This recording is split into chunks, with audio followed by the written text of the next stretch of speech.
How do you calculate the number of workdays in between two dates? How do you consider holidays? What if your weekend is Sunday, Monday instead of Saturday, Sunday? What if you have a specific number of workdays in mind and you want to know the end date? In this video, I'll show you how to answer every single one of these questions using two simple functions. To start, how do you calculate standard workdays, Monday through Friday, between two dates? For this, you use the netWorkdays function.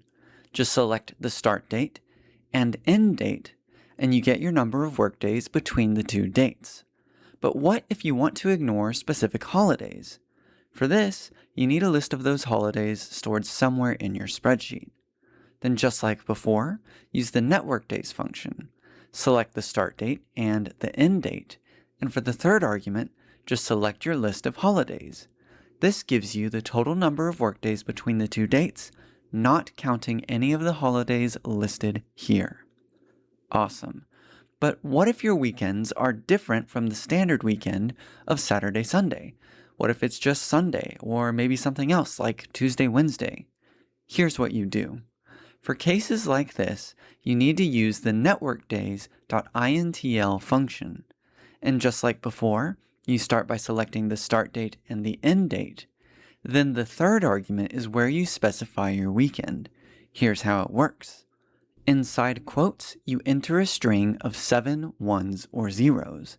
Each digit represents a specific day starting from Monday. A 0 means the day is considered a workday, and a 1 means the day is an off day. So if your off days are Tuesday and Wednesday, for example, then you'd enter 0, 1, 1, 0, 0, 0, 0. This means Monday is a workday, Tuesday and Wednesdays are off days, and the rest are workdays. And you can change this to fit whatever your schedule looks like. Finally, for the fourth argument, you select any holidays you want to consider, and then press enter. Awesome. Now, what if you have a start date, a number of workdays, maybe some holidays, and you want the end date? How does this calculation work? For this, you need the Workday function. And again, it's pretty simple to use. Just select the start date, the number of workdays, and finally your list of holidays if you have any.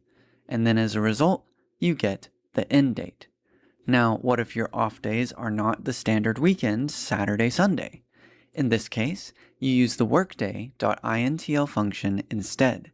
You select the start date, the number of workdays, and then just like we did before, for the third argument, you enter a string of 7 ones and zeros to specify the workdays and the off days. Starting with Monday, a 0 means a workday, and a 1 means an off day. Then, once you've specified your workdays, you can select your list of holidays, and you get your final end date. And now you know how to calculate workdays between two dates and how to take a number of workdays and determine the end date. Subscribe if you enjoyed this video, and check out this video next to see why you shouldn't be using the if function. I bet you'll be surprised, and I will see you there.